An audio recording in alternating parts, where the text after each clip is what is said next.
Doktor ka raw, saan ka naman nakakita ngang isang Pilipinang nako-cosplay ngang ganito ito ang mapanliba na pangungutya ni Officer Brett isang lokal na pulis habang madilim ang kalangitan sa gitna ngang isang highway sa California, USA.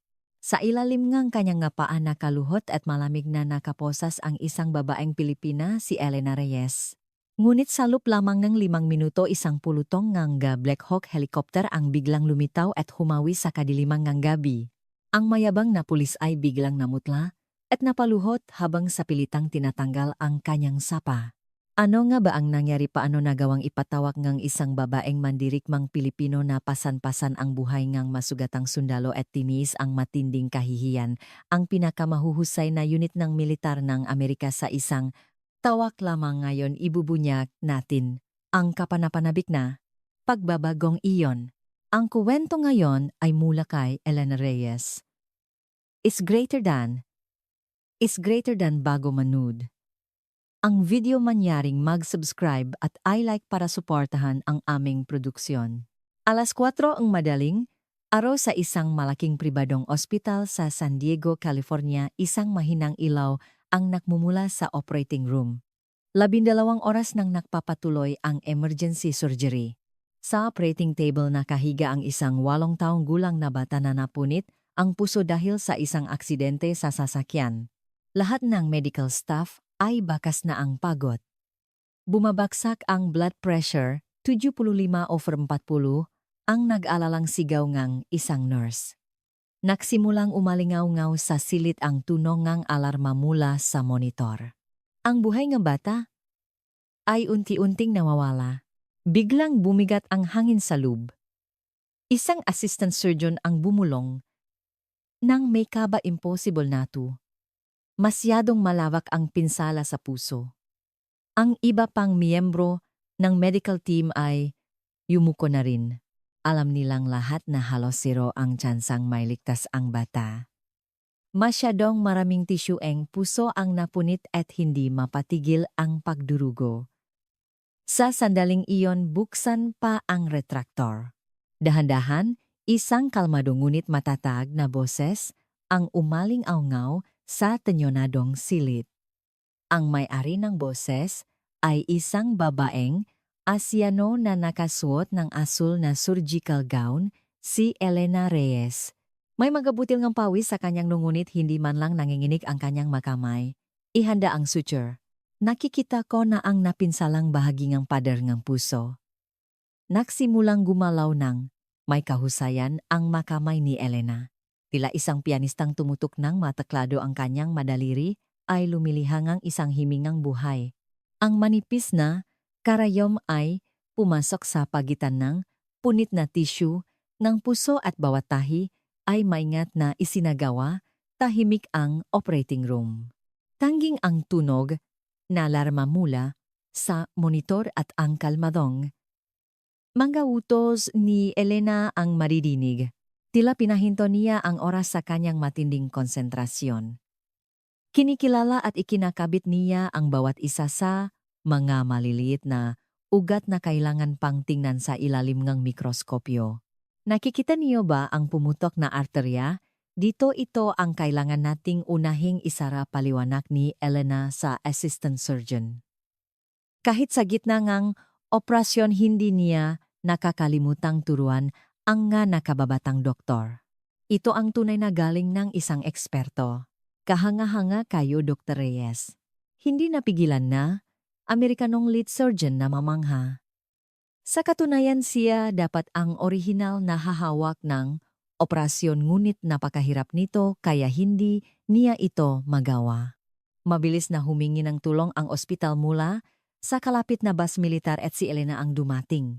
Hindi pa tapos sabi ni Elena na hindi inaalis ang tingin sa operating table. Ang kanyang mata ay nakatuon lamang sa pusong bata. Hindi man lang siya tumango ng punasan ng isang nurse ang kanyang pawis. Lumipas ang oras. 10-20 minuto. Ang makamay ni Elena ay gumagalaw nang walang anumang pagkakamali. Tinatahi niya ang napunit na pada ng puso na kasing husay ng pagtahi sa isang punit na damit. Tapo na ang pagtahi sa kaliwang ventricle. Lilipat na tayo sa kanang atrium. May tensyon pa rin sa kanyang boses. Hindi pa tapos ang lahat. Ang puso ay binubuangang 4 na silid at 3 nga ito ang napinsala. Isang pagkakamali lang at mamamatay ang bata. Muling pinunasan ng nurse ang pawis sa noo ni Elena. Pumikit si Elena saglit at muling iminulat ang kanyang mangmata. Mas lalong tumalas ang kanyang tingin. Ito na ang huli. Mag-focus kayo. Lahat ng medical staff sa silid ay nagpigil ng hininga. Ang huling karayo mula sa dulong nga daliri ni Elena ay tumago sa tissue ng puso at maingat na hinila ang sinulit. 1, 2, 3 tahi. Ang kanyang magalaw ay may ritmo. Lumipas ang 1 pang 30 minuto. Tapos na ang huling tahi, mahinang sabi ni Elena. Sa sandaling iyon, isang regular na pattern ng ECG ang lumitaw sa monitor. Beep, beep, beep, muling tumibo ang puso. Buhay siya, bumalik na sa normal ang pulso, sumabog. Sa tuwa ang operating room. Isang nurse ang napayak sa sobrang emosyon. Isang buhay na isinuko na ng lahat, ngunit si Elena ay gumawa ng isang himala. Tinapik ng Amerikanong lead surgeon ang balikat ni Elena. Hindi ka panipaniwala. 30 taon na akong doktor. Pero ngayon lang ako nakakita ng ganitong operasyon. Sinwerte lang mapakumbabang sagot ni Elena, ngunit alam ngang lahat na ito ay galing hindi swer. Kung hindi dahil sa kanya, siguradong namatay na ang bata. Salamat sa inyong lahat, sabi ni Elena habang tinatanggal ang kanyang maskara at nagpakita ng isang magili ng ngiti. Ang 12 oras na pagod ay bakas sa kanyang muha. Ngunit ang kanyang mga mata ay nanatiling matalas. Ang kontento na nakapagligtas siyang isang buhay ang nagpapalaka sa kanya. Hindi pa man nagpapalit ng damit, lumabas si Elena sa operating room. Sa pasilyo nag-abang ng may kaba ang mga magulang ng bata. Ang ama ay nakasandal sa pader at nagdarasal habang ang ina ay nakaupo sa sahig at umiyak. Doktora, kumusta po ang anak? Namin dali-daling lumapit ang ina kay Elena. Basang-basang luha ang kanyang muha.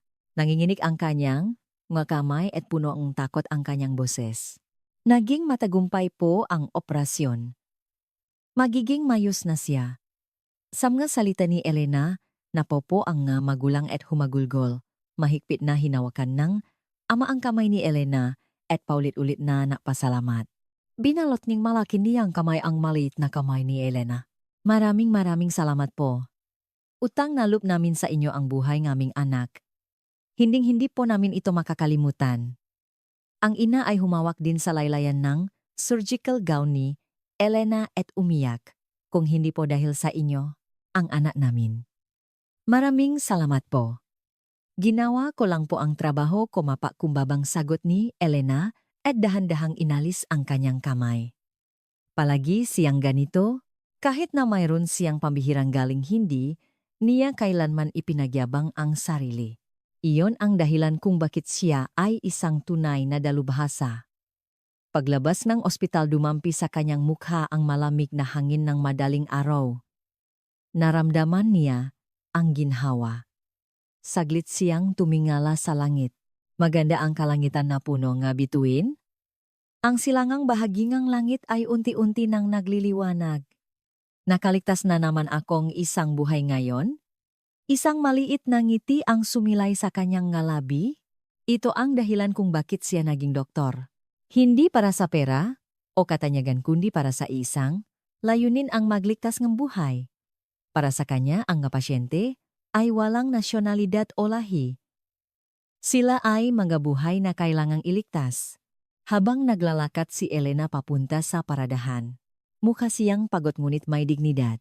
Ang ngamansan dugo sa kanyang asul na surgical gown ay nga bakas ng laban ng kanyang pinagdaanan ngayong gabi. Ang stethoscope na nakasabit sa kanyang lig ay marahang umugoy sa bawat hakbang niya. Ngunit hindi alam ni Elena na malapit nang maksimula ang isang tunay na digmaan para sa kanya. At ang larangang iyon ay hindi sa operating room kundi sa gitna ng isang highway sa California. Nakatayo sa harap ngang isang itim na military sedan. Kitang-kita sa plaka nito ang marka para sa sasakyang pangmilitar. Binuksan niya ang pintong kotse at tiningnan ang upuan ng pasahero. Isang pilak na bio-organ transport case ang mahigpit na nakakabit doon. Hindi ito basta-bastang kagamitang medikal. Ito ay isang mahalagang kagamitan para sa isang operasyong militar. Nang paandarin niya ang makina marahan itong umugong. Kinakalkula ni Elena ang 30 minutong biyahe papunta sa base at inapakan ang gas. Naisip niyang bumalik sa Fort Victory maligo at magpahinga ng husto. Wala naman siyang espesyal na gagawin ngayong gabi.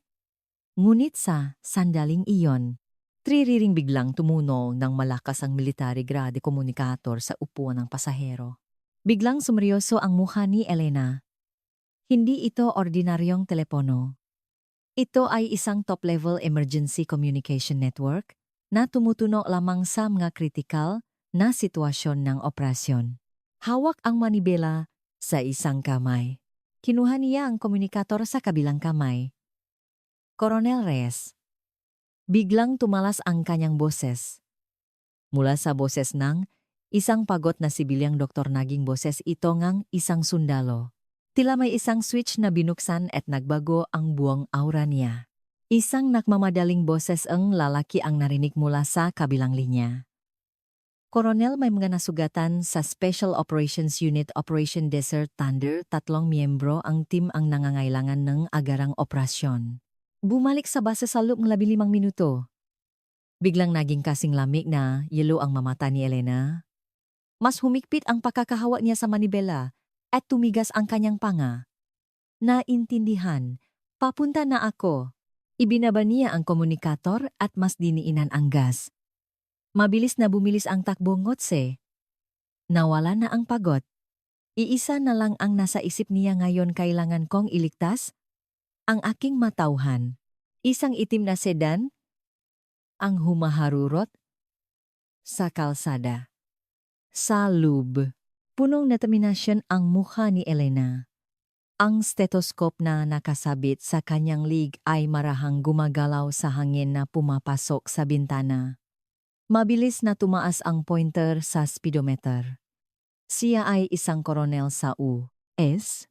Army Special Operations Command at isa sa pinakamahusay na combat surgeon. Sa larangan man ng digmaan o sa operating room, siya ay isang alamat.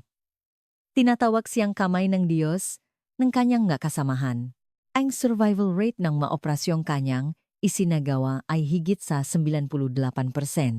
Ngunit walang nakakaalam na ang maalamat na military doctor na ito ay malapit ng danasin ang kahihiyan ng pagluhod sa harap ng diskriminasyon at prejudice, at kung paano ang kahihiyang iyon ay magiging isang napakatamis na paghihiganti. 5:00 madaling araw, hindi pa rin nawawala ang dilim habang ang itim na sedan ni Elena ay humaharurot sa isang bakanteng highway. Ang mga ilawang poste na dumadaan ay salit-salit na nagpapaliwanag sa kanyang muka. Suot ang kanyang damit pang-opera na may bahid ng dugo, mukha siyang ibang tao ngayon. Kanina lang isa siyang doktor na may magili na ngiti, ngunit ngayon isa na siyang sundalong may malamig na ekspresyon. Ang speedometer ay nakmamarkang 120 kilometer. Masyadong mabilis para sa isang pampublikong kalsada, ngunit walang pagpipilian si Elena. Sa mga sandaling ito, 3 miyembro ng Special Forces ang naghihintay sa kanya sa base duguan. Team Desert Thunder. Pabulong na sabi ni Elena. Sila ang unit na personal niyang pinangangasiwaan para sa mga medical check-up. Kilala niya ang kanilang mga mukha at pangalan, lahat sila ay mga kabataan. Naalala niya na 3 araw pa lang ang nakalipas nang magbiro sila. Koronel, pagbalik namin mula sa susunod na misyon, ipakluto mo naman kami nga, pakgaing Pilipino pabirong, sabi ni Jason, ang pinakabata sa unit, isang masayahing 26 taong gulang na binata. Ngumiti si Elena at sumagot, sige, ipagluluto ko kayong sinigang. Kaya siguraduhin niyong makakabalik kayo ng ligtas. Ngunit ngayon ang binatang iyon ay nag-agaw buhay. Mas humigpit ang pagkakahawak ni Elena sa manibela. Naglabasan ang maugat sa kanyang kamay. Tumigas ang kanyang panga. Ililigtas ko sila. Walang mamamatay ni isa. Maluwag ang kalsada. Dahil madaling araw halos walang sasakyan. Tiningnan ni Elena ang nabigasyon. 15 kilometro pa ang layo sa Fort Victory. Mga 10 minuto na lang. Sinulyapan niya ang pilak na transport case sa upuan ng pasahero. Nasa loop nito ang dugo para sa emergency transfusion at iba pang kagamitang medikal. Ito ay magabagay na laging handa para sa mga miyembro ng team na ipinapadala sa mga espesyal na misyon. Muling siniguro ni Elena na maayos na nakakabit ang case. Lumiko ang sasakyan. Sa unahan nakita niya ang karatula na natuturo sa direksyon ng Fort Victory. Malapit na siya. Nakahinga ng maluwag si Elena. Ngunit sa sandaling iyon, sa unahan, nagsimulang kumislap ang asul at pulang mailaw. Isang police car. Nakaharang ito sa gitna ng kalsada. Kumunot ang nuni Elena. Isang checkpoint sa ganitong oras karaniwan walang sobriety test o checkpoint sa madaling araw. Ngunit ang police car na iyon ay malinaw na nakpapahinto ang masasakyan. Binagalan ni Elena ang takbo at sinubukang suriin ang sitwasyon. Sa tabi ang police car nakatayo ang isang pulis, isang matipunong puting lalaki. Itinutok niya ang kanyang flashlight sa sasakyan ni Elena at sumenyas na huminto. Dahan-dahang itinigil ni Elena ang sasakyan. Marahang umugong ang makina. Ibinaba niya ang bintana at kinuha ang kanyang military ID. Palagi niya itong inihahanda para sa mga ganitong sitwasyon. May problema po ba? Magalang na tanong ni Elena. Kalmado ang kanyang boses ngunit may bahid ng pakmamadali sa kanyang mata. Itinutok ng pulis ang flashlight sa mukha ni Elena. Nakakasilaw. Ang liwanag. Kumunot ang nuni Elena at tinakpan ang mata gamit ang kamay. Rehistrong sasakyan at ID. Please walang emosyon na sabing pulis. Sinuri niya si Elena mula ulo hanggang paa. Damit pang opera na may dugo magulong buhok at muhangang isang Asyano.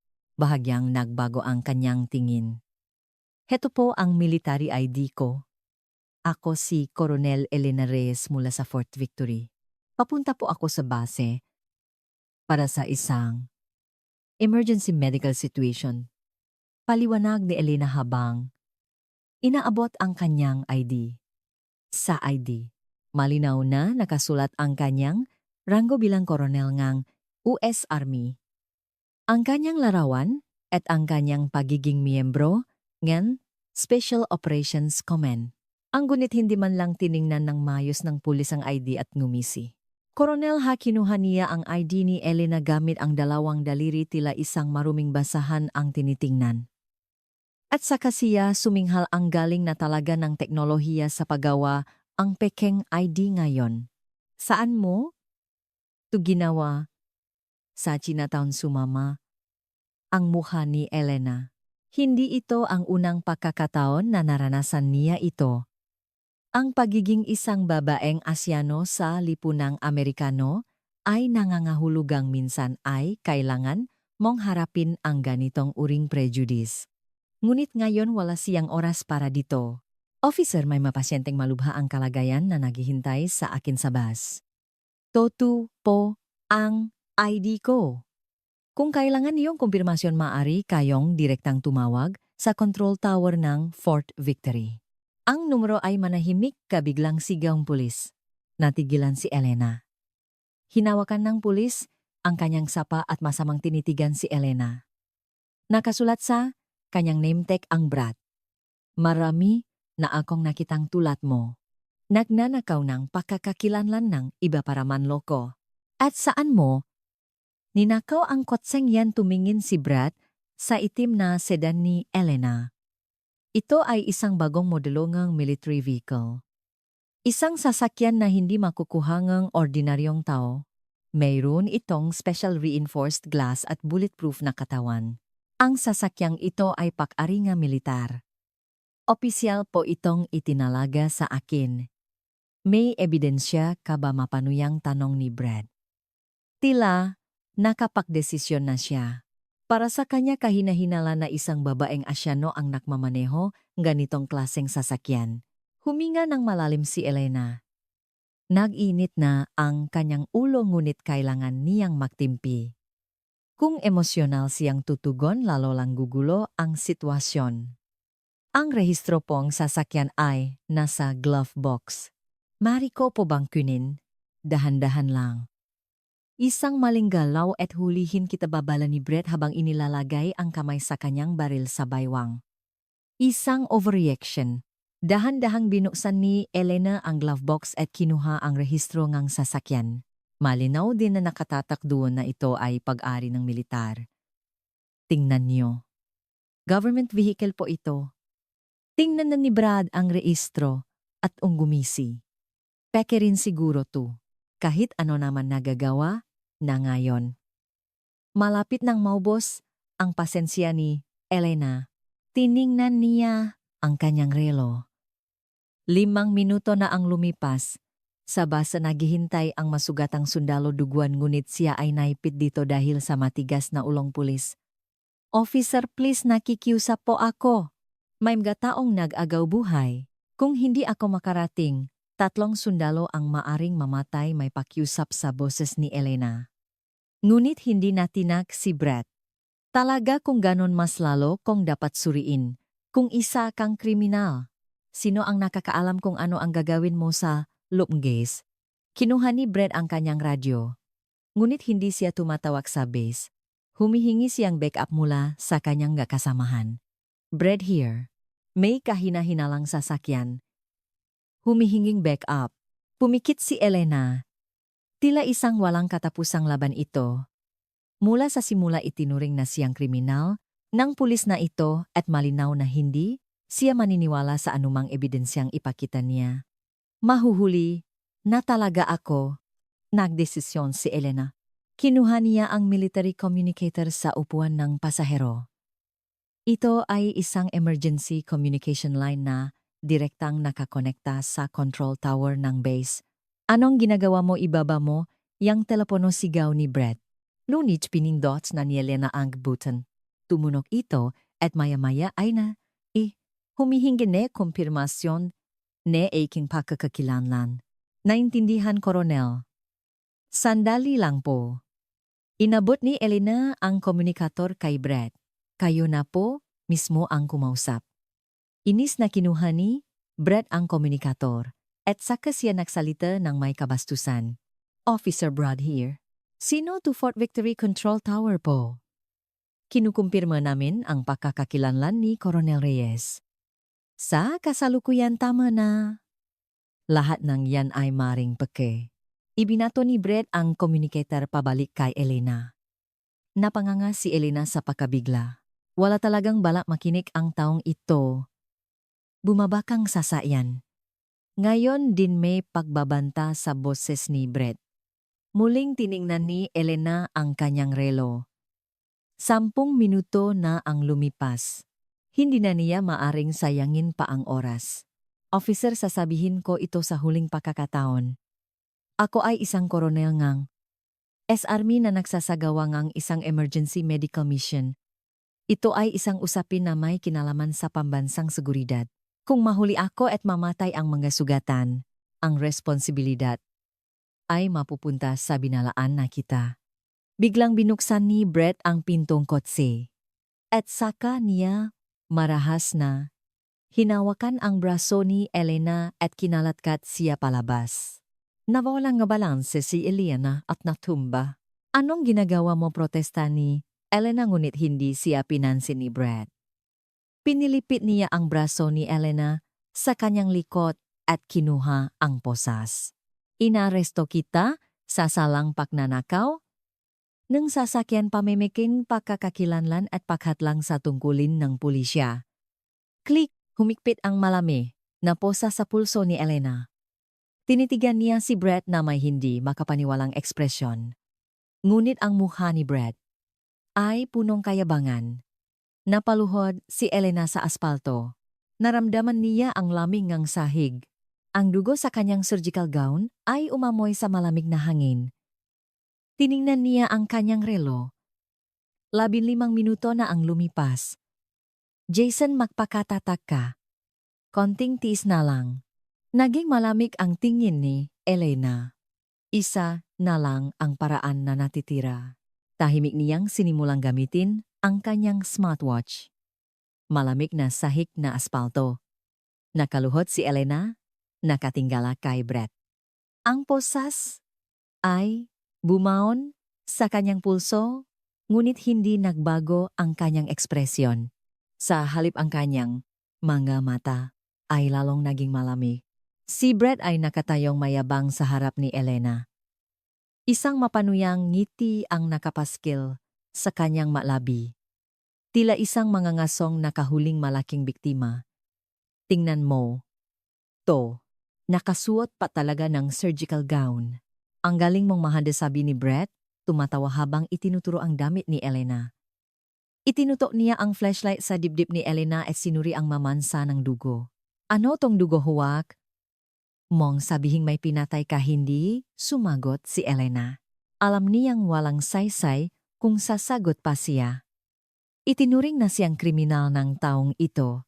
Anuman ang sabihin niya, hindi, ito papasok sa kanyang tainga. Hindi ka sasagot. Gagamitin mo ang karapatan mong manahimik. Ngumisi si Brett at nagsimulang umikot-ikot sa paligid ni Elena. Tila isang maninilang na mamasid sa kanyang biktima. Sinasadya niyang lakasan ang kanyang yabak. Malakas na umalingaw-ngaw ang tunog ng kanyang sapatos sa aspalto. Pasimpleng sinulyapan ni Elena ang kanyang smartwatch. Isang maliit na signal ang lumitaw sa screen. Ito ang emergency call button. Dahan-dahan niyang ginamit ang kanyang daliri para pindutin ito. Isang mensahe ang lumitaw sa screen. Emergency situation report received. Quick reaction force preparing for dispatch. Huminga ng bahagya si Elena. Ngayon oras na lang ang hinihintay. Oy, anong ginagawa? Ene kamay mo napansin ni Bradang kilos ni Elena. Mabilis siyang lumapit at tiningnan ang pulso ni Elena. Ngunit huli na naipadala na ang signal. Isang smartwatch. Ninakaw mo rin siguro, tungumisi si Brett nang makita ang relo ni Elena. Sinubukan niyang kunin ito, ngunit ang military grade watch ay may biometric authentication at hindi basta matatanggal. Officer, kalmadong sabi ni Elena. Wala pa ring emosyon sa kanyang boses. Tila isang makina malamig. Mayroon kang 5 minuto. Ano gulat na tumingin si Brett kay Elena. Pagkatapos ang 5 minuto, lahat ng iyong kapangyarihan ay babawin. At pagsisisihan mo ang sitwasyong ito habang buhay. Mababa at matatak ang boses ni Elena. Hindi ito isang pagbabanta, kundi isang pahayag ng katotohanan. Puno ng piyansa ang kanyang mata. Saglit na natigilan si Brett. May naramdaman siyang kakaiba. Karaniwan, ang mga kriminal sa ganitong sitwasyon ay nagmamakaawa o nagpapaliwanag, ngunit ang babaeng ito ay napakakalmado. Tila planado ang lahat. Ngunit umiling si Brett. Pinili niyang baliwalain ang kanyang kutob. Nakakatawa na isang babaeng Asyano ang nagbabanta sa kanya. 5 minuto. Sige, maghihintay tayo. Tignan natin kung anong mangyayari pagkatapos ng 5 minuto, mapanuyang sabi ni Brett at tiningnan ang kanyang relo. Eksaktong 5:20 umaga. Pero alam mo, lumapit si Brett kay Elena at umupo. Itinutok niya ang flashlight sa mukha ni Elena at dahan-dahang nagsalita ang nga taong tulad mo ang problema. Pumupunta kayo sa bansang ito, binabaliwala ang batas na may pagkakakilanlan at pagkatapos ay nagpapanggap na biktima. Tinitigan ni Elena si Brett ng diretso. Ang kanyang mamata ay hindi nagpakita ng galit kundi awa. Hindi alam ng kaawa-awang taong ito kung ano ang kanyang ginagawa. Officer, hindi ako biktima. Ako ang iyong superior. Superior humalahak si Brett. Hinawakan niya ang kanyang tiyan sa katatawa. Tila narinig niya ang pinakanakakatawang biro sa buong mundo. Ikaw ang superior ko, isang babaeng Asyano, hahayan ang pinakanakakatawang narinig ko ngayon. Umalingaw-ngaw ang tawa ni Brett sa bakanteng highway. Malamig ang hangin ng madaling araw, ngunit mas malamig ang kanyang boses. Sa sandaling iyon, isang sasakyan ang papalapit mula sa malayo. Isang ordinaryong sedan. Ang driver ay isang nasa katanghaliang gulang na lalaki at sa upuan ng pasahero ay isang babaeng tila kanyang asawa. Dahan-dahang bumagal ang sasakyan habang dumadaan sa lugar. Ibinabang babay sa upuan ng pasahero ang bintana at nagtanong ng may pag-alala, "Excuse me, may problema po ba?" Mabilis na tumayo si Brett at kumawi sa sasakyan. "Okay lang po, nag-aresto lang ng kriminal. Dumiretso na po kayo." Ngunit tinitigan ng may gingang babay si Elena. Ang damit panggo pero na may dugo ang nakapusas ng kamay at ang pagkakaluhod. May mali. Hindi po ba siya doktor, nakasuot po siya ngang surgical gown? Sa sinabi ngang babae, ngumisi si Brett at sumagot, "Cosplay lang yan. Ganyan na ang style ng mga kriminal ngayon. Sige na, umalis na kayo." Pinigilan ngang lalaking driver ang kanyang asawa at itinaas ang bintana. Dahan-dahang umalis ang sasakyan. Ngunit ang babae sa upuan ng pasahero ay patuloy na lumingon na may pag-alala sa kanyang mukha. Tiningnan ni Elena ang kanyang relo. 2 minuto na ang lumipas. 3 minuto na lang ang natitira. "Officer, bibigyan kita." Na huling pagkakataon muling naksalita si Elena. "Pakawalan mo ako ngayon," din at humingi ng tawad. "Palalampasin ko ito. Ngunit pagkatapos 3 minuto, mawalan ka ng pagpipilian." Namula ang mukha ni Brett. Naingit-ngit siya sa galit. Hindi niya matanggap na isang nakaluhod na kriminal ang nautos sa kanya. "Manahimik ka, isa pang salita at idadagdag ko ang kasong obstruksyon sa iyo." Sigaw ni Brett at lumapit sa sasakyan ni Elena. Binuksan niya ang pinto ng driver at nagsimulang mahalungkat sa loob. "Tingnan natin kung ano pa ang nasa loob ng kotseng to." Binuksan ni Brett ang glove box at sinuri ang likurang upuan. At sa kanya, nakita ang pila na transport case sa upuan ng pasahero. "O ano to?" nagliwanag ang mamata ni Brett. Kinuha niya ang case at inalok ito. May narinig siyang mabigat na gumagalaw sa loob. Kahina-hinala. "To, droga ba to?" Sa unang pagkakataon sumama ang mukha ni Elena. May pakaapura sa kanyang boses. "Huwag mong galawin yan. Naglalaman yan ng bioorgans at medical supplies. Kung magbabago ang temperatura, masisira ang lahat." Ngunit tinawanan lang ni Brad ang babala ni Elena. "Bioorgans na sisinungaling ka na naman. Droga too, di ba?" Sinimulang kalikutin ni Brad ang lock ng case. Sinubukang tumayo ni Elena, ngunit nawalan siya nga balanse dahil sa posas at muling napaupo. Huwag, hindi talaga pwede, sigaw ni Elena. Sa unang pagkakataon may emosyon sa kanyang boses, isang pinahalong pakiusap, galit at takot. Dahil sa reaksyon ni Elena, lalong nakumbinsi si Brad. Sigurado siyang may tinatago ito. Sinimulan niyang piliting buksan ang lock ng case. "Malalaman natin kapag binuksan ko." Click-click. Isa-isang nabuksan ang lock. Namutla ang mukha ni Elena. Kapag nabuksan ang case, biglang magbabago ang temperatura sa loob at masisirang dugo at mga organo. Kung ganon, hindi na niya maililigtas ang masugatang sundalo na naghihintay sa base. Please, itigil mo na yan." Nanginginig ang boses ni Elena. Naktiimbagang siya at tinitigan si Brett. Nangingilit ang luha sa kanyang mata, ngunit hindi niya ito pinabayaang tumulo. Hinawakan ni Brett ang huling lock. Sa sandaling iyon, isang malalim at malakas na ugong ang narinig mula sa malayo. Bahagyang yumanig ang lupa. Itinaas ni Brett ang kanyang ulo at tumingin sa langit. Sa kalayuan ng madaling araw, tatlong itim na tuldok ang mabilis na papalapit. Tiningnan ni Elena ang kanyang relo. Eksaktong 5 minuto. Dahan-dahan niyang itinaas ang kanyang ulo at tumingin sa langit. At saka siya ngumiti ng maliit at malamig. Oras na, officer. Woo! Palakas ng palakas ang ugong. Ibinaba ni Brett ang transport case na hawak niya at tumingala sa langit. Ang maitim na tuldok na papalapit ay nagsimulan ng magkaroon hugis. Mga helikopter. At hindi lang isa. 3 malalaking Black Hawk helicopter ang lumilipad sa Faye Formation patungo sa kanilang direksyon. Ano to, nanginginig ang boses ni Brett. Instinctively, naramdaman niyang may mali. Kung ordinaryong police backup, ito hindi sila magpapadala ng helikopter. Bukod pa rito, hindi ito police helicopter, kundi military helicopter. Nakaluhod pa rin si Elena, nakatingin sa langit.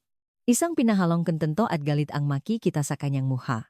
Bahagyang, nanginginig ang kanyang malabing ngunit mabilis din itong naksara. Lumapit pa ang mga helikopter. Ang tunog ng marotor blade na humahawi sa hangin ay halos makabasak tainga. Nagsimulang umihip ang malakas na hangin, at ang alikabo at mga dahon sa kalsada ay nakalat. Tinakpan ni Brett ang kanyang mukha gamit ang kamay at umatras. Ang kanyang police cap ay tinangay ngang hangin at gumulong sa kalsada. Anong bago pa man niya? Matapos ang kanyang sasabihin, isang helicopter ang huminto mismo sa itaas nila. Isang malakas na downwash ang bumuhos. Ang surgical gown at buhok ni Elena ay walang awang hinahampas ng hangin ngunit hindi siya gumalaw. Whoosh, isang malakas na searchlight ang bumukas mula sa helicopter. Isang nakakasilaw na liwanag ang direktang tumutok kay Brett. Tinakpan ni Brett ang kanyang mata gamit ang kamay at natumba. Ano-anong ginagawa? Niyo, sigaw ni Brett, ngunit ang kanyang boses ay natabunan ng ingay ng helikopter. Ang 2 pang helikopter ay pumalibot sa lugar, tila kinukulong sila. Parang isang kawan ng malalaking ibon na bakal na pumapalibot sa kanilang biktima. Bumukas ang pinto sa gilid ng helikopter. Salop lumitaw ang mataong nakasuot ng itim na combat uniform. Mga sundalong fully armed. Hawak nila ang mga pinakabagong assault rifle at ang kanilang mga helmet ay may night vision goggles.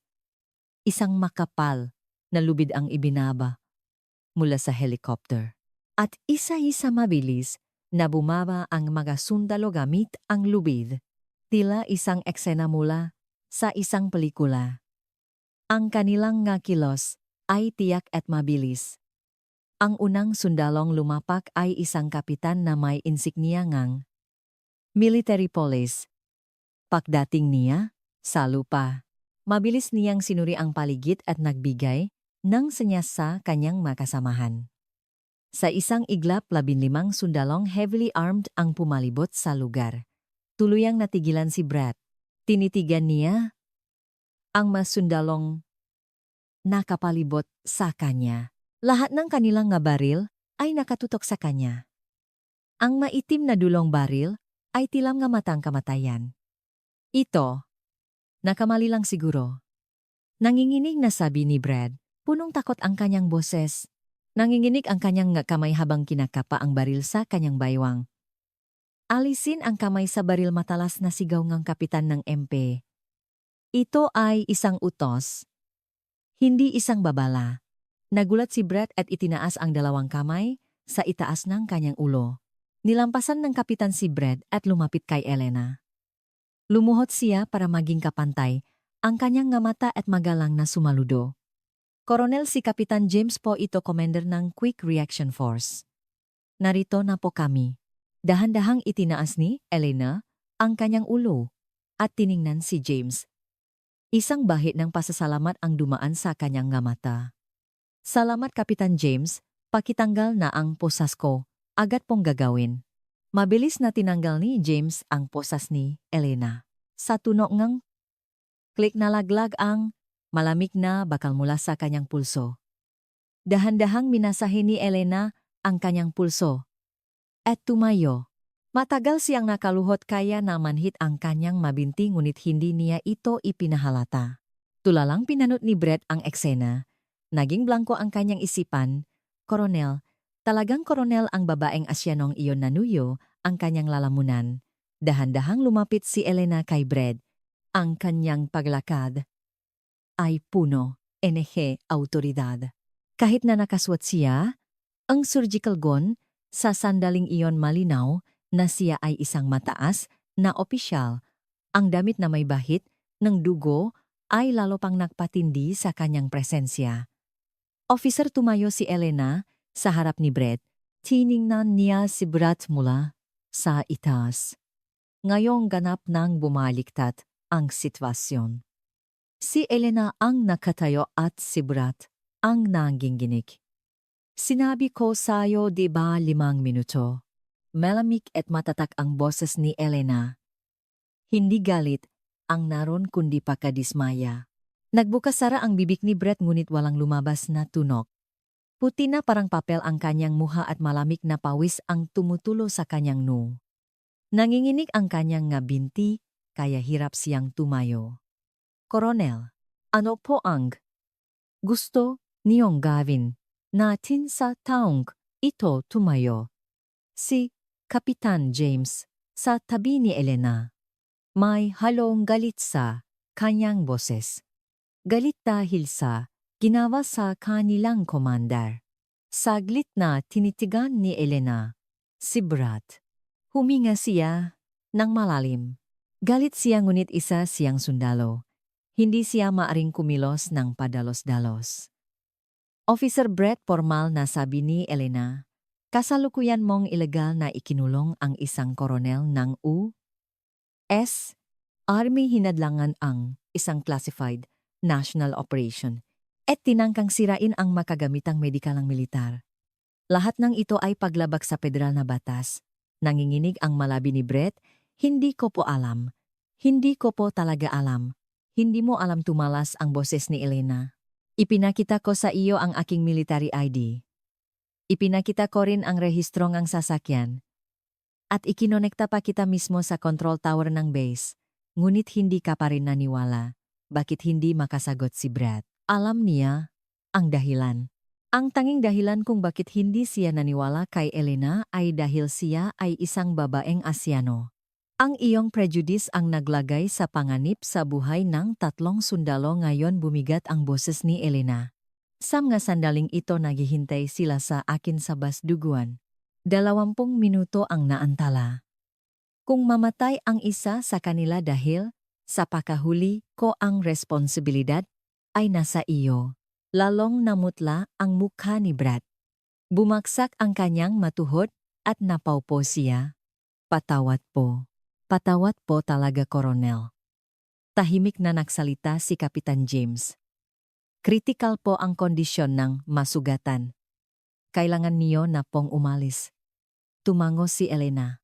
Tiningnan niya si Brad sa huling pagkakataon at sinabi kay James dalhin ang taong ito sa military police. Ikulong siya hanggang matapos ang formal na investigasyon. Masusunod po. Bumalik si Elena sa kanyang sasakyan. Sinuri niya ang transport case sa upuan ng pasahero. Sa kabutihang pala't hindi, ito tuluyang nabuksan ni Brett. Napanatili pa rin ang temperatura. Umupo siya sa upuan ng driver at pinaandar ang makina. Mayos na umandar ang makina. Koronel, ihahatid na po namin kayo gamit ang helicopter, alok ni James. Ngunit umiling si Elena. Mas mabilis kung makukot sa ako. Sayang ang oras kung ililipat pa natin ang case. Asikasuhin niyo ang taong ito at bumalik na kayo. Masusunod po ang utos, sumaludo si James. Sumagot si Elena ng isang magaan na saludo. Umandar ang sasakyan. Tiningnan ni Elena ang likuran sa pamamagitan ng rear view mirror. Nakaupo pa rin si Brad sa sahig, pinalilibutan ng ma-MP. Muling naging malamig ang tingin ni Elena. Hindi ito ang oras para magpadala sa personal na emosyon. Mayroon siyang dapat gawin. Iligtas ang kanyang matauhan. Nawala sa dilim ang sasakyan. Sa likuran tanging ang searchlight ng helicopter ang nagbibigay liwanag sa lugar. Tinakpan ni Brett ang kanyang muha ng nanginginig na mga kamay. Alam niyang tapos na ang kanyang buhay. At lahat ng iyon ay dahil sa kanyang sariling prejudice. Sa gate ng Fort Victory ang itim na sedan ni Elena ay pumasok na humaharurot sa bilis na 130 kilometer. Ang mga gwardiya sa checkpoint pakakita sa sasakyan ay agad na itinaas ang harang. Lahat sila ay sumaludo ngunit dumaan si Elena nang hindi man lang sumasagot. Biglang huminto ang sasakyan sa harap ng medical center. Ang tunog ngang gulong na kumakaskas sa sahig ay pumunit sa katahimikan ng madaling araw. Tumalon si Elena palabas ng kotse at kinuha ang transport case. Mabigat ito ngunit hindi niya ininda. Coronel dalawang nurse ang tumakbo mula sa entrance ng medical center. Kinuha nila ang case mula kay Elena. Kumusta ang pasyente, tanong ni Elena habang tumatakbo papasok. Mabilis na sumagot ang nurse, si Sergeant Jason. May tama ng bala sa tiyan, malakas ang pagdurugo. Si Specialist Michael, may pinsala sa dibdib. Si Private First Class David nanganganib na maputulan ng pa. Sumeryoso ang muka ni Elena. Mas malala ang sitwasyon kaysa sa inaasahan niya. Tumatakbo siya sa pasilyo papunta sa operating room. Ang sundalong nakahanay sa makabilang gilid ay sumaludo ngunit hindi man lang niya sila tiningnan. Binuksan niya ng malakas ang pinto ng operating room. Sa tatlong operating table nakahiga ang sugatan. Ang medical staff ay nagmamadaling nagsasagawa ang first aid. Ngunit desperado ang sitwasyon. Isinuot ni Elena ang isang sterile gown sa ibabaw ng kanyang surgical gown at mabilis na sinuri ang kondisyon ng bawat pasyente. Ang manumero, sa monitor ang dami ng dugo ang pahinga. Mabilis na gumalaw ang kanyang mamata. Unahin natin si Jason. Ihanda ang blood transfusion. Puno ang kumpiyansa ang boses ni Elena. Agad na kumilos ang medical staff. Tumayo si Elena sa tabi ni Jason. Ang 26 taong gulang na binata ay walang malay. Maputla ang kanyang mukha at nanggingitim ang kanyang mga labi. May pansamantalang tourniquet sa kanyang tiyan ngunit patuloy pa rin ang pagdurugo. Jason, ako to. Si Coronel pabulong na sabi ni Elena habang hinahaplos ang no ni Jason. Siyempre hindi siya maririnig ni Jason. Ngunit hindi mapigilan ni Elena na magsalita. Nangako ako, di ba ipagluluto? Kita ngang sinigang. Kaya lumaban ka. Kailangan mong lumaban. Pumikit si Elena at muling iminulat ang mga mata. Inayos niya ang kanyang emosyon. Ngayon hindi na siya kaibigan kundi isang doktor. Simulan na ang operasyon. Sinimulang hiwain na skalpel ang tiyan ni Jason. Tiyak ang mga kamay ni Elena. Walang anumang pagkakamali. 12 oras na siyang naopera sa puso ang isang bata at kakatapos lang niyang danasin ang kahihiyan sa highway unit. Sa sandaling ito, nakatuon lamang siya sa pasyente. May internal bleeding, pinsala sa atay, hemostat. Mabilis na inabo ng nurse ang magakagamitan. Isa-isang hinanap at pinigilan ni Elena ang pagdurugo. Patuloy na dumadaloy ang dugo ngunit nanatili siyang kalmado. Lumipas ang 2 oras, tapos na ang operasyon ni Sergeant Jason. Ligtas na siya. Anunsyo ni Elena. Isang buntong hininga nga, kontento ang narinig sa silid. Ngunit walang oras para magpahinga si Elena. Lumipat siya agad sa katabing operating table. Si Specialist Michael. Isang 31 taong gulang na veteranong sundalo. May tama siyang shrapnel sa dibdib at napinsala ang kanyang baga. Michael, ako to. Gagamutin kita kaya huwag kang mag-alala. Muling hinawakan ni Elena ang scalpel. Hindi pa rin nanginginig ang kanyang kamay. Lumipas ang 3 pang oras. Stable na rin si Specialist Michael. Lumipat si Elena sa huling pasyente, si Private First Class David. Ang pinakabata 22 taong gulang. May malubhang pinsala siya sa binti at nanganganib na maputulan. David, ililaktas ko ang binti mo. Huwag kang mag-alala. Punong kumpiyansa ang boses ni Elena. Isa-isa niyang ikinonekta ang mga maliliit na ugat gamit ang mikroskopyo. Lumipas ang 4 na oras pa. Nailigtas ang binti ni Private First Class David. Tapos na ang operasyon. Sabi ni Elena pagkatapos ang huling tahi. Tinanggal niya ang kanyang maskara at huminga ng malalim. 9 na oras na tuloy-tuloy na operasyon. Matapos ang 12 oras na operasyon kahapon, isa pang 9 na oras. Halos 21 oras siyang naopera ng walang pahinga. Natumba si Elena. Nawalan ng lakas ang kanyang mga binti. Mabilis siyang sinalong ang isang nurse. Coronel, okay lang po kayo? Okay lang ako. Medyo nahihilo lang. Inalalayan siya nurse paupo sa isang silya. Basang-basang ang pawis ang kanyang Ang kanyang surgical gown ay basang-basang ang pawis at dugo. Tubig. Inabutan siya ng nurse ang tubig. Uminom si Elena ng isang lagok at tiningnan ang 3 pasyente. Lahat sila ay humihinga ng maayos. Regular din ang kanilang ECG sa monitor. Salamat sa Diyos. Nailigtas ko silang lahat. Huminga ng maluwag si Elena. At sa kanya naalala, kung inantala siya ni Brett, nang 30 minuto sa halip na 20 malamang isa sa kanila ay namatay, sumeryoso ang mukha ni Elena. Paglabas niya ng operating room, dos-dos ng sundalo ang naghihintay sa pasilyo, mga kasamahan ng masugatan. Pakakita nila kay Elena sabay-sabay silang sumaludo. Salamat po. Koronel, umiyak na sigaw ng isang sarhento. Namumula rin ang mamatang ang ibang sundalo. Si Jason po. Ligtas po ba si Jason? Ligtas? Silang lahat maikling sagot ni Elena.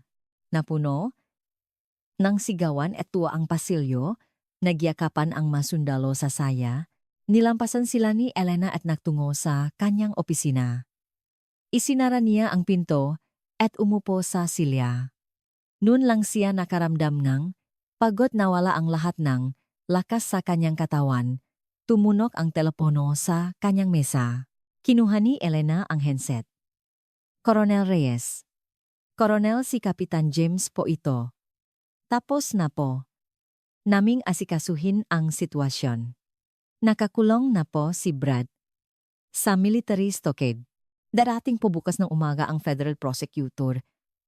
Saglit na nanahimik si Elena. Tumingin siya sa labas ng bintana. Nagsisimula ng magliwanag ang silangang kalangitan. Malapit nang matapos ang mahabang gabi. Kapitan James. Yes, Coronel. Ang nangyari ngayong araw ay personal na nakakagalit. Ngunit ang mas mahalaga ay hindi na dapat ito maulit. May determinasyon sa boses ni Elena. Sinwerte lang ako. May kapangyarihan akong tumawag sa Quick Reaction Force at may military ID. Ngunit paano ang ibang Pilipino, ano ang dapat nilang gawin? Hindi sumagot si James. Tama si Elena. Isama ang insidenteng ito sa opisyal na talaan. At magpadala ng formal na liham sa lokal na police department para humiling ng training para maiwasan ang ganitong pangyayari. Masusunod po, Coronel. Ibinaba ni Elena ang telepono. Sumandal siya sa silya at pumikit. Pagod ang kanyang katawan, ngunit kakaibang gaan ang kanyang pakiramdam. 2 digmaan ang kanyang hinarap ngayon. Isang digmaan sa operating room at isang digmaan laban sa prejudice. At pareho niyang napanalunan. Sa labas ng bintana sumisikat na ang araw. Nagsisimula na ang isang bagong araw. Ngunit para kay Brad ito na ang simulan ng pinakamadilim na araw ng kanyang buhay. 10:00 ng umaga, sa conference room ng San Diego Police Department nakaupo si Brad sa isang matigas na silya. Nakaposas ang kanyang makamay. Ang mismong posas na ipinantali niya sa iba 5 oras lang ang nakalipas. Ngayon ito na ang humihigpit sa kanyang pulso. Mag-isa lang si Brad sa silid. Ang malamig na ilawng fluorescent lamp ang nagbibigay liwanag sa kanya. Ang tunok lang ng segundero ngang orasan sa dingding, ang maririnig sa tahimik na silid. Tik-tak. Tinitigan ni Brett ang mesa na may maputlang mukha. Gulong-gulo ang kanyang isipan. Hindi pa rin siya makapaniwala na talagang inaresto niya ang isang koronel ng US Army at dahil doon nandito siya ngayon. Bumukas ang pinto. Pumasok ang dalawang lalaki. Ang isa ay si Chief Thompson, ang hepe ng San Diego Police, at ang isa ay isang federal prosecutor na nakasuot ng itim na suit. Nakasulat sa name tag ng Prosecutor Martin. Galit na galit ang mukha ni Chief Thompson. Pakakita niya kay Brett, malakas niyang hinampas ang mesa. Brett, ano ba ang ginawa mo? Nagulat si Brett. Tumingin siya sa hepe. Chief, hindi ko po talaga alam. Hindi ko po alam na totoong koronel pala siya. Ngumisi si Chief Thompson. Ipinakita niya ang military ID niya.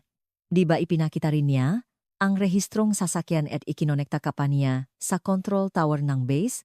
Pero hindi ka pa rin naniwala. Kasi po ngayon ang galing na pong nga pagkamanahimik ka. Sa sigaw ni Chief Thompson, nanahimik si Brett. Inihagis ng hepa ang isang bunton ng mapapel sa harap ni Brett, nakalat ang maito sa mesa. Alam mo ba kung ano to ang resume ni Coronel Reyes? Kinuha ni Brett ang papel na may nanginginig na makamay at nagsimula siyang magbasa. Habang nagbabasa, lalo siyang namumutla. Elena Reyes, 48. Nagtapos bilang summa cum laude sa Harvard Medical School.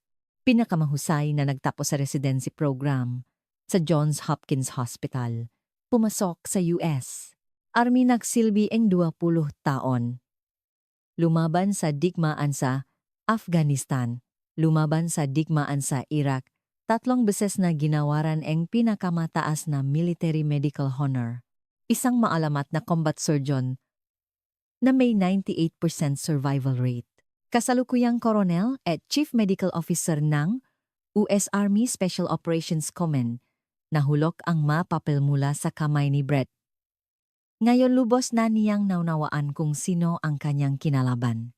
Alam mo na ba ngayon kung sino ang inaresto mo? Malamig na sabi ni Chief Thompson. Isa siya sa pinakamahusay na doktor sa ating bansa. Isang bayani na nagligtas ng daan-daang buhay sa digmaan. Pero itinuring mo siyang kriminal. Talaga pong ano ang dahilan? Unang nagsalita si Prosecutor Martin. Mababa at malamig ang kanyang boses. Bakit hindi ka naniwala sa ID ni Coronel Reyes? Bakit binaliwala mo ang kumpirmasyon mula sa control tower? Hindi makasagot si Brett. Hindi niya masabi ang dahilan. Ang tanging dahilan kung bakit hindi siya naniwala kay Elena ay isa lang. Sabihin mo, Brett. Lumapit si Prosecutor Martin kay Brett. Naginala ka dahil isang babaeng Pilipina ang nagmamaneho ng mamahaling kotse, di ba? Inisip mong imposible na isang Pilipina ang maging koronel ng US Army. Kinagat ni Brett ang kanyang labi. Gusto niyang itanggi ngunit hindi niya kaya. Iyon ang katotohanan. Alam mo ba, sabi ni Chief Thompson, na antala si Coronel Reyes ng 20 minuto dahil sa iyo. Sa loob ngang 20 minutong iyon, 3 miyembrong Special Forces ang nag-agaw buhay sa operating room duguan.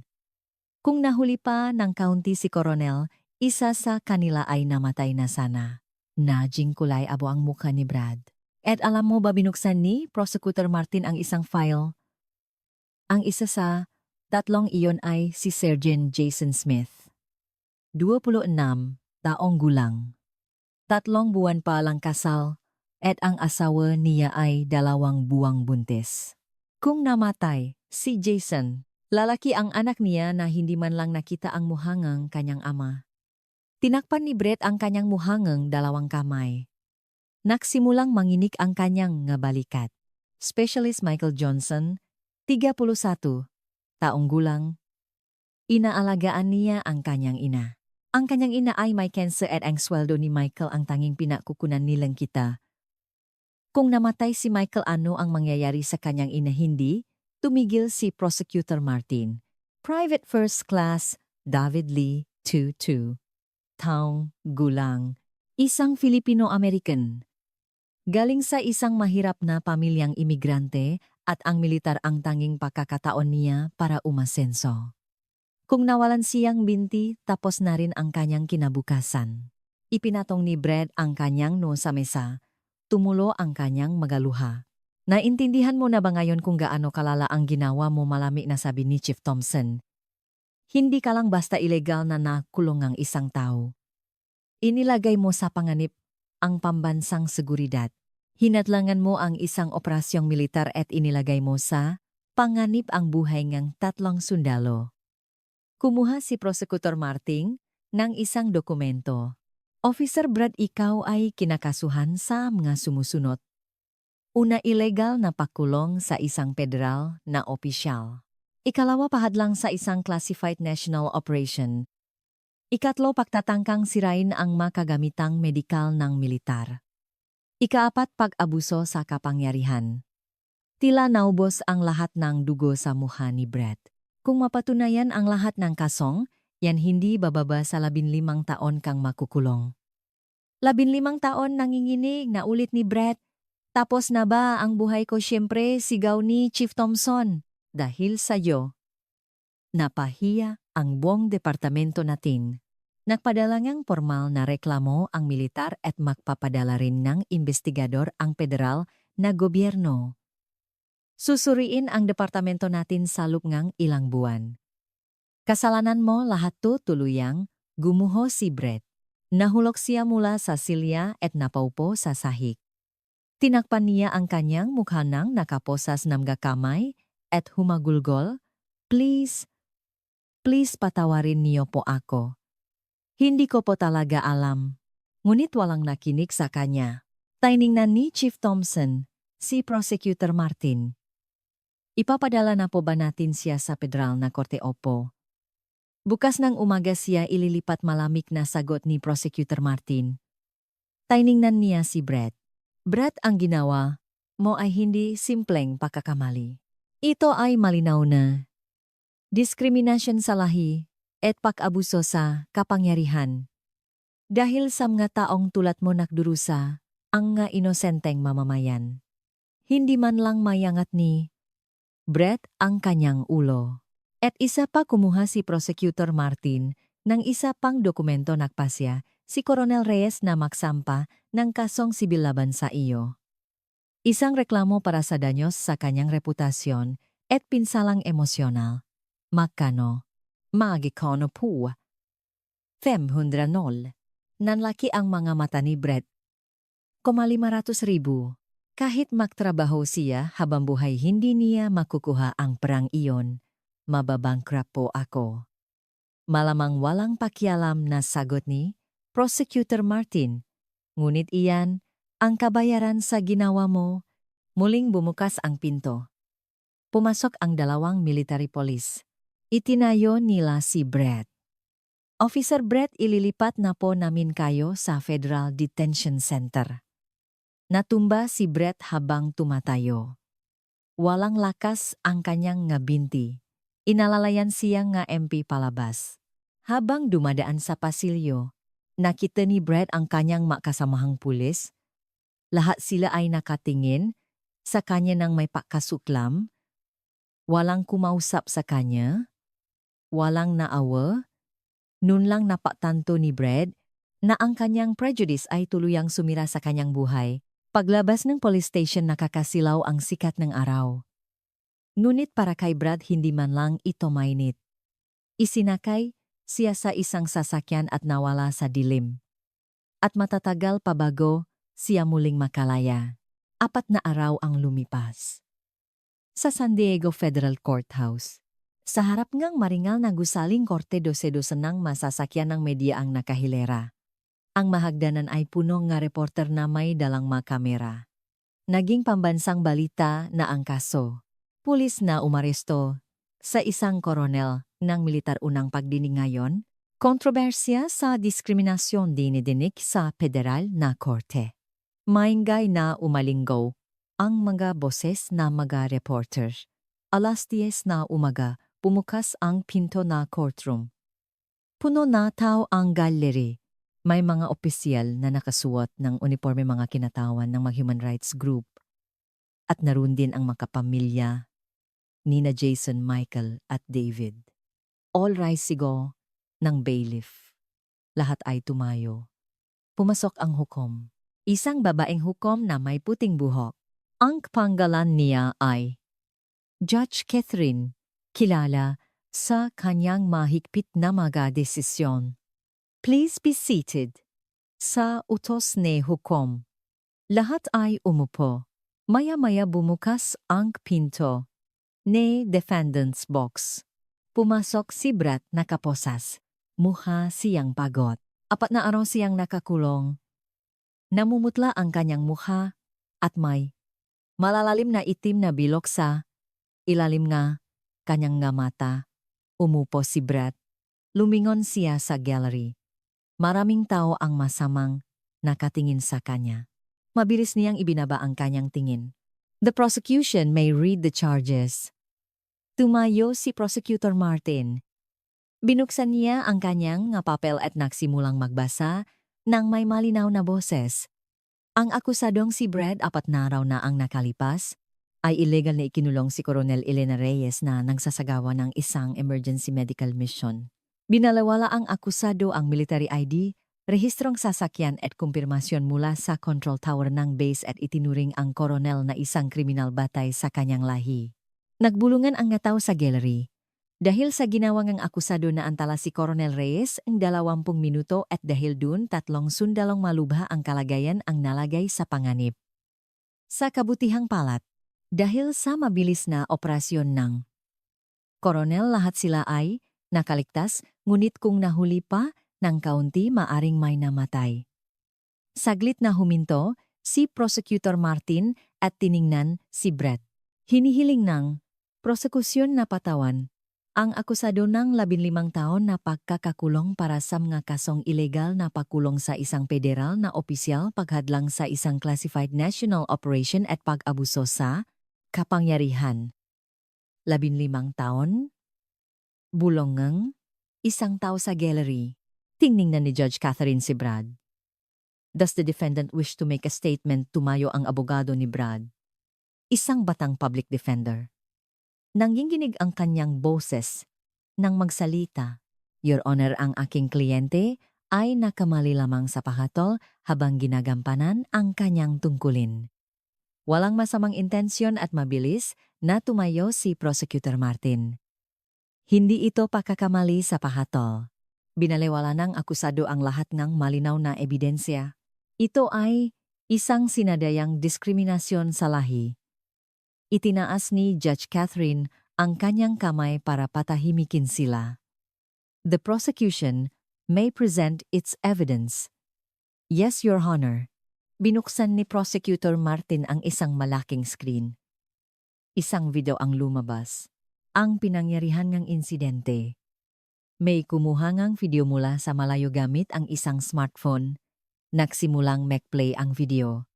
Sa screen makikita ang eksena kung saan kinalatkat ni Brett si Elena palabas ng kotse.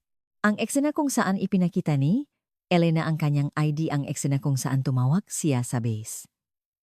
Ngunit patuloy, nangumisi si Brett at binalewala siya.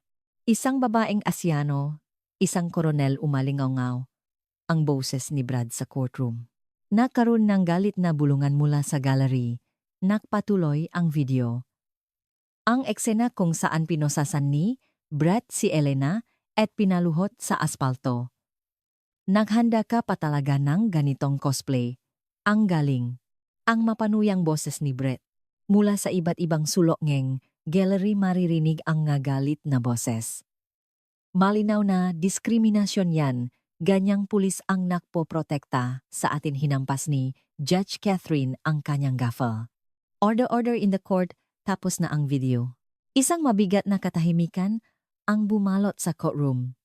Defendant tiningnan ni Judge Catherine si Brett. Mayroon ka pa bang sasabihin? Pagkatapos mapanood ang video na ito, walang masabi si Brett. Ibinaba niya ang kanyang ulo at umiyak na lang. The prosecution may call its witness. Yes, Your Honor. Tinatawag namin bilang saksi si Coronel Elena Reyes. Bumukas ang pinto ng courtroom. Pumasok si Elena. Nakasuot siya nga, formal na uniforme ngang militar. Maraming medalya ang nakasabit sa kanyang dibdib. May dignidad ang kanyang paglakad at kalmado ang kanyang mga mata. Ang mga sundalo sa gallery ay sabay-sabay na tumayo at sumaludo. Sumagot si Elena enegay sang magaan na saludo. Tumayo si Elena sa witness stand. Inilagay niya ang kanyang kamay sa Biblia at nanumpa. Ako si Elena Reyes ay nanunumpa na magsasabi nga, katotohanan buong katotohanan at walang iba kundi katotohanan sa tulong na Diyos. Lumapit si Prosecutor Martin kay Elena. Coronel, maari mo bang sabihin kung ano ang nangyari noong gabing iyon? Huminga ng malalim si Elena. At dahan-dahan siyang nagsimulang magsalita. Pauwi na po ako sa base mula sa isang pribadong ospital kung saan ako nakopera nga 12 oras. May emergency call pa mula sa base. 3 miyembro ng Special Forces ang malubhang nasugatan at nang angailangan ng agarang operasyon. Kalmado ang boses ni Elena, ang ngunit may emosyon. Ang ngunit pinahinto po ako ni Officer Brad. Ipinakita ko ang aking military ID, ang rehistrong sasakyan. Ikinonekta ko pa siya mismo sa control tower ng base. At hindi pa rin naniwala sa inyo ang akusado. Opo. Itinuring niya akong isang kriminal dahil lamang sa ako ay isang babaeng Asyano. May lungkot sa boses ni Elena. 20 taon po akong nagsilbi sa bansang ito. Nagligtas po akong daan-daang sundalo sa digmaan.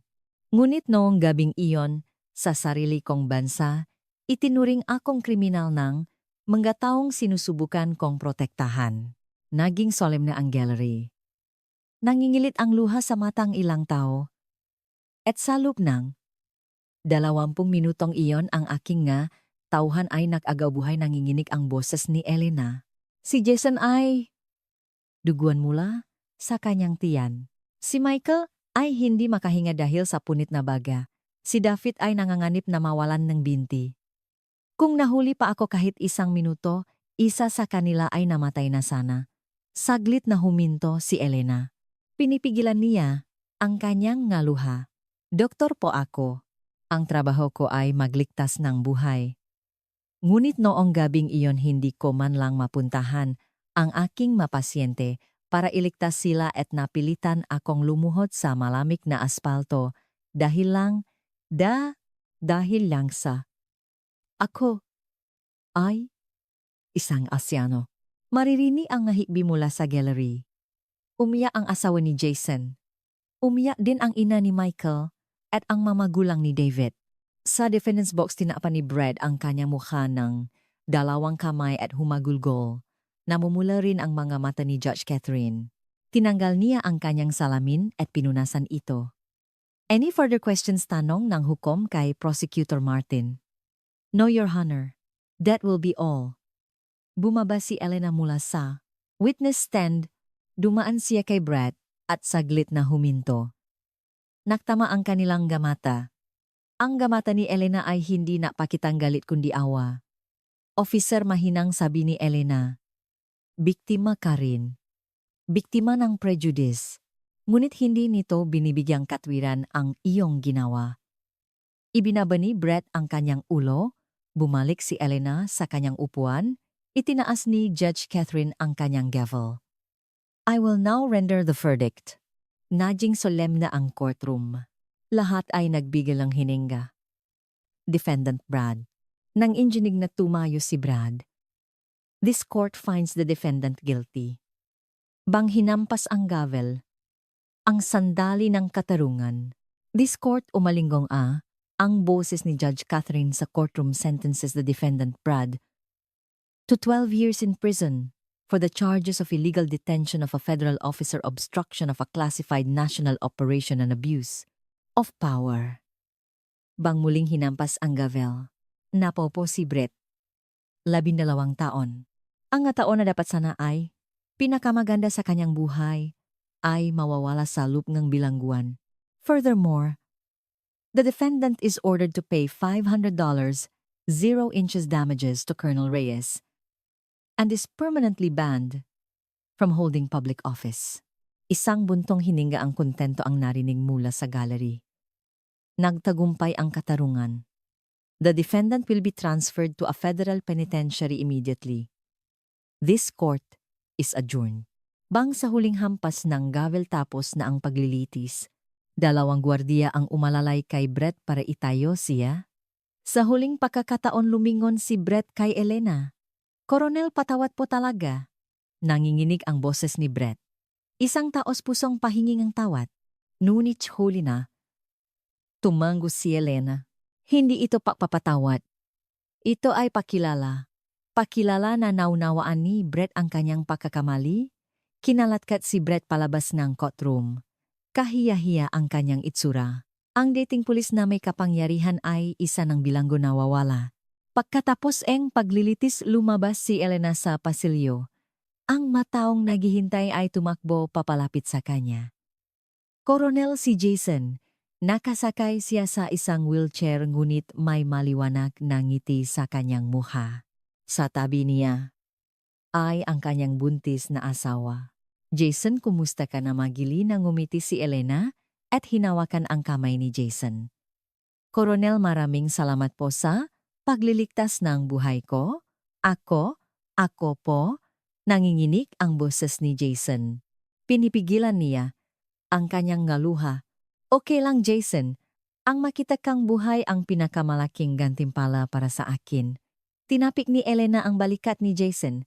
Lumapit din si Michael. Nakasaklay siya ngunit malakas ang kanyang paglakad. Koronel, gusto po kayong pasalamatan ng nanay ko. Sa tabi ni Michael ay isang matandang babae na may puting buho. Mahigpit niyang hinawakan ang kamay ni Elena. Koronel, maraming salamat po sa pagliligtas sa anak ko. Umiyak na paulit-ulit na yumuko ang matanda kay Elena. Magiliw na niyakap ni Elena ang matanda. Ginang si Michael po ay isang matapang na sundalo. Ginawa ko lang po ang dapat kong gawin. Dumating din si David. Ang binatang Pilipino ay ika-ikapangunit buhay na buhay ang kanyang mamata. Koronel, salamat po sa pagliligtas ng binti ko. Sabi po nga doktor kailangan ng putulin pero kayo po ang gumawa ng himala. Hinaplos ni Elena ang ulo ni David. David, magiging isang mahusay kang sundalo. Huwag mong isusuko ang iyong mga pangarap. Opo, hinding-hindi po ako susuko, malakas na sagot ni David. May pag-asa sa kanyang mata. Lumapit si Kapitan James. Magalang siyang sumaludo. Koronel, babalik na po ba tayo sa base? Saglit na nag-isip si Elena. At saka siya umiling. Hindi, Kapitan James. Magpapahangin muna ako saglit. Masusunod po, Koronel. Lumabas si Elena sa korte. Sa harap ngang hagdanan dose-dosenang mga reporter ang nahihintay. Sabay-sabay na kumislap ang ma-flash ng kamera. Koronel, isang salita po. Ano po ang masasabi niyo sa desisyon ngayon? Isang salita po tungkol sa diskriminasyon sa lahi. Saglit na huminto si Elena. Dahan-dahan siyang nagsalita sa harap ng mga mikropono. Ngayon nagtagumpay ang katarungan. Ngunit hindi ito ang katapusan. Matatak ang boses ni Elena. Ang kasong ito ay napakita kung gaano kalalim pa rin ang prejudice sa ating lipunan. Sinwerte ako. May kapangyarihan akong patunayan ang aking pagkakakilanlan at may lakas akong humingi ng tulong. Saglit na huminto si Elena. Ngunit maraming ibang tao ang hindi. Araw-araw silang nabubuhay sa gitna ng prejudice at diskriminasyon. Sana ang desisyon ngayon ay magbigay sa kanila ng pag-asa. Masipag na nagsusula ang mga reporte. Patuloy kong gagawin ang aking makakaya sa aking posisyon bilang isang doktor, isang sundalo at isang tao. Sa huling pagkakataon tinitigan ni Elena ang kamera. Ang prejudice ay nakmumula sa kamangmangan. At ang kamangmangan ay malalampasan sa pamamagitan ng edukasyon. Kung lahat tayo ay magsisikap na unawain ang isa't isa, makakalikha tayo ng isang mas mabuting mundo. Yumuko si Elena at bumaba sa hagdanan. Patuloy na nagtatanong ang mga reporter ngunit hindi na siya sumagot. Pagdating sa paradahan, sumakay si Elena sa kanyang itim na sedan. Pinaandar niya ang makina at tiningnan ang rear view mirror. Habang tinitignan ang kanyang sariling mukha sa salamin, gumiti siya ng bahagya. Maraming nangyari sa nakalipas na ilang araw. Naranasan niya ang kahihiyan at naramdaman ang galit. Ngunit kasabay nito marami siyang natutunan. Umandar ang sasakyan. Hindi siya naktungo sa base kundi sa dalampasigan.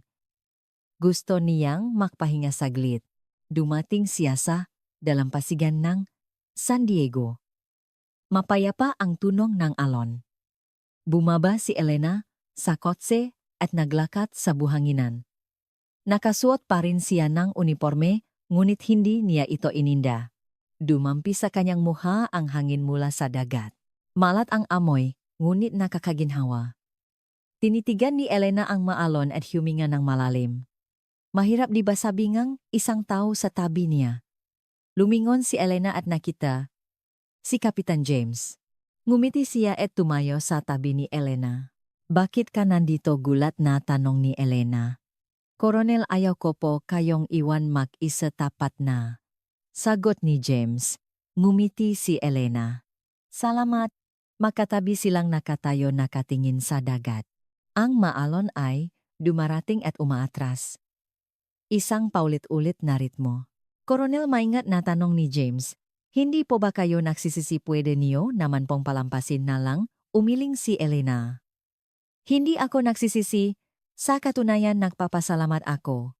Dahil sa pangyayaring ito, maraming tao ang nakaintindi sa panganib ng prejudice. Tumingala siya sa langit. Isang maaliwalas na langit na walang ulap. Doktor ako. Ang trabaho ko ay magpagaling ng sakit. At para sa akin ang prejudice ay isang sakit din. Isang sakit na kailangang gamutin. Tinitigan ni James si Elena na may pahanga. Kahanga-hanga po talaga kayo, Koronel. Hindi. Ginawa ko lang ang dapat kong gawin. Muling tiningnan ni Elena ang dagat. Sa kabilang dako, nga abot tanaw, papalubok na ang araw. Maganda ang kulay ng paglubog ng araw. Kapitan James. Yes, Koronel. Simula bukas magsisimula tayo ng isang human rights education program sa ating medical center. Lahat ng medical staff at sundalo ay kailangang dumalo. Masusunod po, malakas na sagot ni James. Ngumiti si Elena. Tapos na ang insidenteng ito, ngunit magpapatuloy ang kanyang laban. Ang laban para sa isang mundong walang prejudice. Sige, bumalik na tayo sa base, sabi ni Elena habang tumatalikot. Sumunod si James. Ang kanilang ngalikot habang naglalakad papunta sa paradahan ay puno ng dignidad. Ang sinang ng papalubok na araw ay nagbigay ng gintong kulay sa kanilang nga uniforme. Sa malayo sa bus, may mga pasyenteng naghihintay kay Elena. May mga taong nangangailangan sa kanya. At si Elena ay handang maglingkod sa kanila. Dahil iyon siya. Isang doktor, isang sundalo at higit sa lahat isang taong nagmamahal sa buhay. Dalawang sasakyan ang umalis sa dalampasigan patungo sa base. Magpapatuloy ang kanilang paglalakbay. At sa kung saan may isang taong makakarinig sa kwento ngayon at makakakuhang lakas ng loob, ang lakas ng loob na labanan ang prejudice, tuluyan ng lumubog ang araw. Isa-isang lumitaw ang mga bituin sa kalangitan. Nagsimula na ang isang bagong gabi, ngunit kasabay nito ito rin ang simulange, isang bagong pag-asa. Nagtagumpay ang katarungan at ang tagumpay na iyon ay magpapatuloy. Ito po si LifePath na naniniwala sa walang katapusang potensyal ng tao. Kung nasiyahan kayo sa video ngayon, mangyaring ay comment kung saan kayo nakikinig. Gusto rin naming pakinggan ang kwento ng bawat isa sa inyo. Salamat! Musika.